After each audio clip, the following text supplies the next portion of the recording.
Hola, ¿qué tal? Bienvenidos a una nueva emisión de Energía MX. Hoy saludo con gusto a Lilian Alves, directora de Planeación Estratégica de Mitsui & Company Power Americas. ¿Cuál ha sido el impacto del COVID-19 en el mercado eléctrico mexicano? No, esa es una muy buena pregunta. Creo que podemos pensar en el impacto, digamos, en el corto y largo plazo, ¿no? En el corto plazo, creo que hay dos impactos principales. Uno es la demanda y el otro es el precio. En relación a la demanda, ese es el más evidente.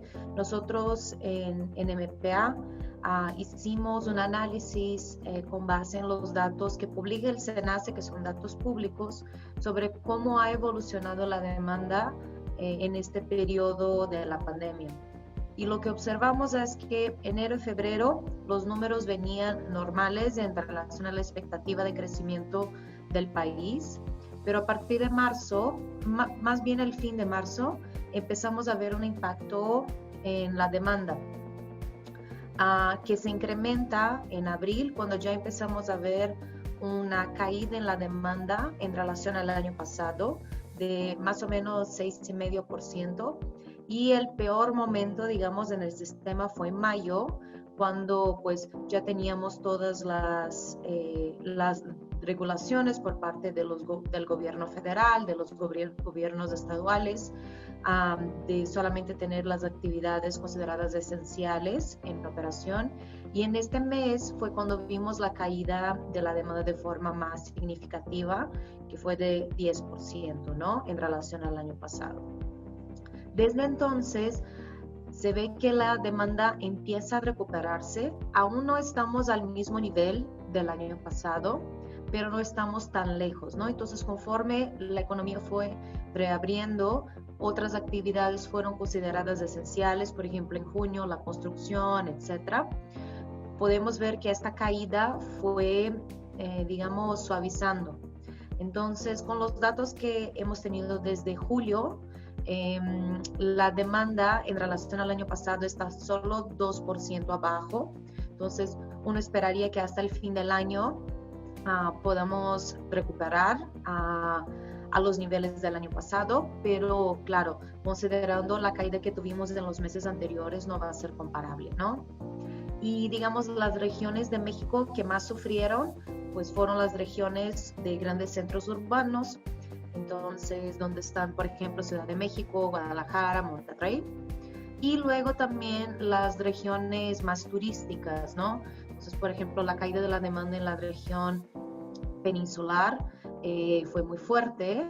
En el mes de mayo, por ejemplo, llegó a casi 20%, y Baja California Sur también. Ahora, eso es un componente, ¿no? Entonces, pues vemos este impacto que eso significa en el mercado. El otro impacto que vemos ahí es la parte del precio, que hoy en día está en un promedio a nivel del sistema eléctrico nacional de más o menos unos 650 pesos por megawatt hora. Y eso es básicamente la mitad del mismo promedio que se observó el año pasado, tomando en referencia a julio, por ejemplo, que fue de 1,178 pesos por megawatt hora. Ahora, creo que aquí es importante comentar dos cosas. Una es que los precios en el mercado eléctrico mayorista ya venían cayendo desde noviembre del año pasado. Entonces, noviembre del año pasado estaban alrededor de los 900 pesos, en diciembre 600, y este año se han mantenido muy estables entre 500 y 600 pesos por megawatt hora. En general, ¿no? Claro que conforme la región que vayas, vemos algunas diferencias. Y eso, pues claro que la demanda tiene un impacto, pero también hay otros componentes, ¿no? Hemos observado un incremento en la generación de ciclos combinados, que eso también es una generación más económica, de que si estamos hablando, por ejemplo, de motores, etcétera. Y también el año pasado entraron en operación muchas centrales renovables, especialmente solares, y eso, claro, también contribuye para la caída de los precios. Pero realmente es digamos, un número muy significativo en relación al año pasado. Ahora, y eso es todo, digamos, a corto plazo, ¿no? Cuando hablamos a largo plazo, realmente lo que hizo la pandemia fue darnos, digamos, un poco más de tiempo para repensar o más bien identificar los problemas o los temas estructurales que vamos a tener como mercado eléctrico hacia futuro. Eh, bueno, podemos recordar que el año pasado traíamos el margen de reserva muy apretado en algunos meses, etcétera. Y con la caída de la demanda este año, pues tuvimos como un suspiro en este sentido, ¿no? Pero no es algo que vamos a poder evitar por mucho tiempo. Entonces, son temas que a lo mejor íbamos a ver en 2020, 2021, que se postergan 1 o 2 años, pero que luego van a seguir siendo temas al mercado mexicano. ¿De qué manera entiende Mitsui & Company Power Americas la transición energética global ante la pandemia? Sí, eso es muy interesante porque yo creo que no solo MPA, pero el grupo Mitsui a nivel global es algo que ha estado siguiendo muy de la mano, no solo desde el punto de vista, digamos, de larga escala, pero de todas las innovaciones tecnológicas, nuevas formas de pensar en el mercado y nuevos modelos de negocio dentro del mercado, ¿no? Creo que la pandemia, cuando entra en este contexto, lo que nos ha, digamos, enfatizado es, uno, la necesidad de tener energía que sea confiable y que sea económica. Yo creo que lo que estamos viendo ahorita también es que muchas compañías que, bueno, tomaron un golpe muy duro durante la pandemia, ahora tienen que regresar al mercado y ser más competitivas que nunca, ¿no? Entonces esto es un factor muy importante, no solo para, digamos, las compañías que están en el mercado de electricidad, pero también a las compañías, pues al final todos nosotros somos consumidores de electricidad. El otro punto también es pensar que mientras estuvimos en la pandemia, también tuvimos varios ocasiones donde el cambio climático y mismo otros fenómenos naturales llegaron a nuestra puerta, ¿no? Y intensificaron, digamos, el impacto de la pandemia. Solo aquí en México podemos comentar, por ejemplo, tuvimos huracanes, ¿no? La temporada de huracanes fue un poquito más temprana este año y es algo que, pensando, digamos, en este nuevo contexto, con los efectos del cambio climático pueden ser más comunes. Y también algo que es muy particular, que no tiene que ver tanto con el cambio climático, que fue un sismo que tuvimos, se sintió aquí en Ciudad de México, etcétera, ¿no? Entonces, pensando en el sistema, ¿qué estamos buscando cuando hablamos de esta transición energética? Es realmente un sistema que sea más limpio, que sea más flexible, que sea más resiliente.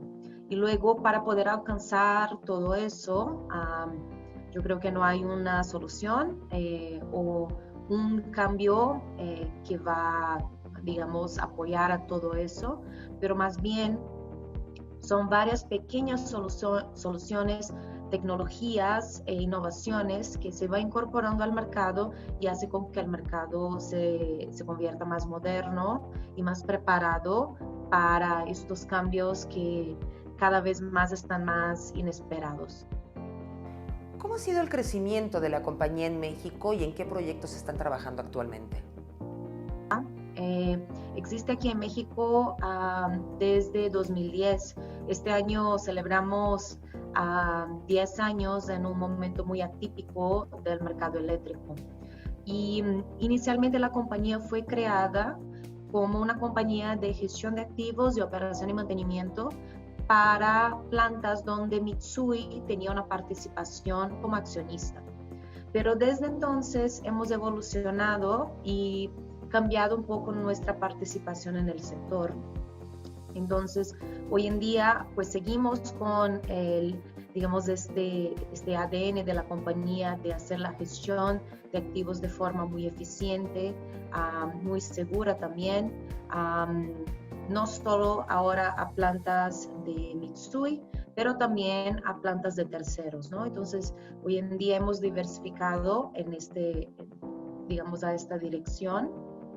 por otro lado, también hemos estado más involucrados en lo que es el desarrollo de proyectos desde un inicio, sea proyectos a larga escala, sea proyectos en sitio, por ejemplo, generaciones a un cliente industrial o solares a larga escala, que es el caso de la planta solar que estamos finalizando la construcción en Zacatecas, que se llama Caldera Solar.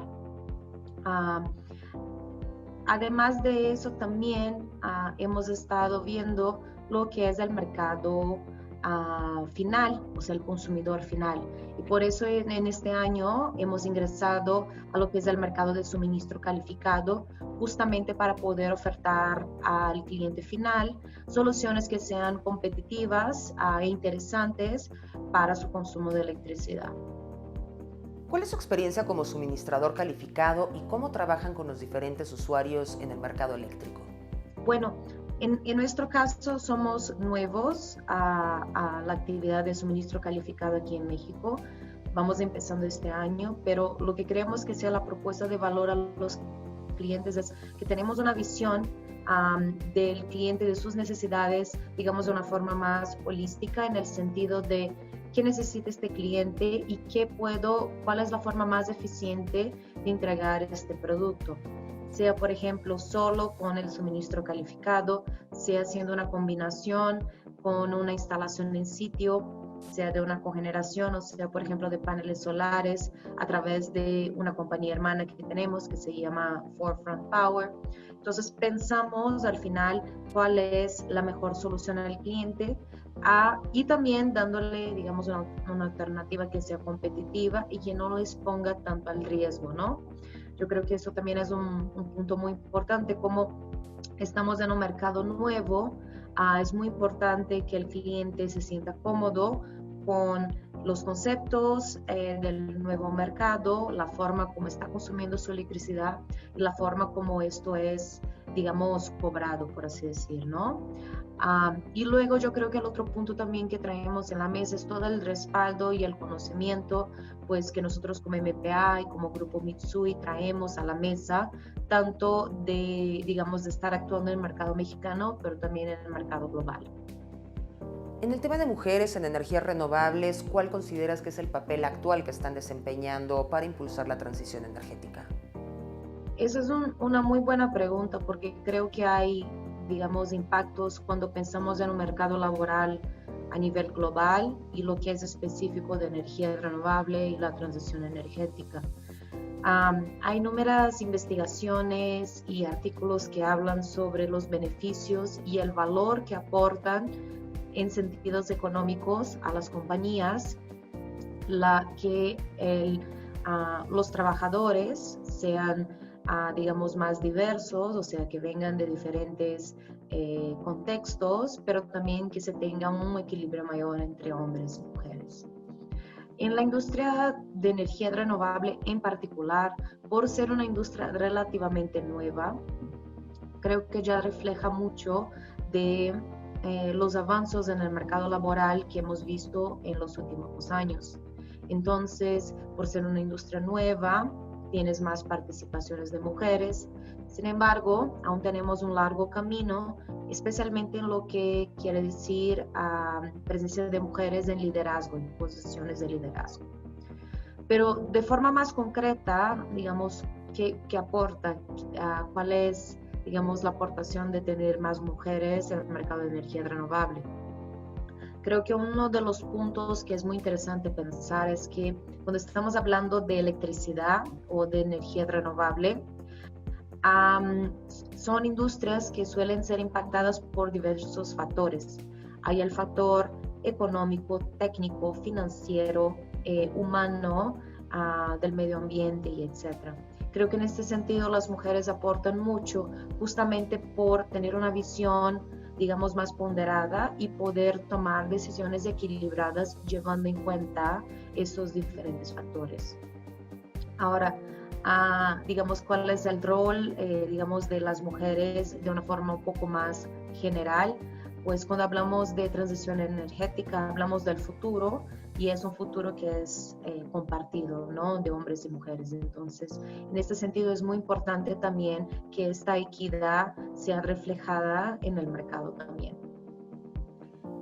Muchísimas gracias, Lilian Alves, directora de Planeación Estratégica de Mitsui & Company Power Americas. Gracias por esta entrevista.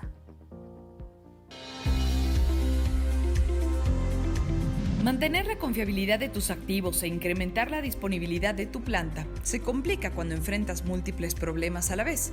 Esto impide que tu planta opere en condiciones óptimas y además ubicar a los responsables y comunicar la información necesaria generalmente es un desafío. Ante retos como el anterior, Emerson presenta Plant Web Optics, una nueva plataforma de gestión de activos diseñada para un entorno de trabajo alineado con la industria 4.0.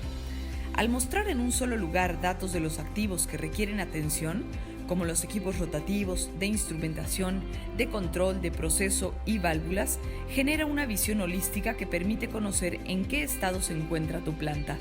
Además, Plant Web Optics pone a disposición del personal los KPIs que requieren en el momento que los requieren, ya sea en una computadora de escritorio, laptop o dispositivo móvil.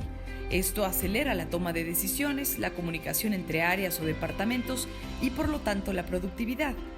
La información necesaria en el momento preciso, a la hora correcta. Esa es la promesa de Plant Web Optics.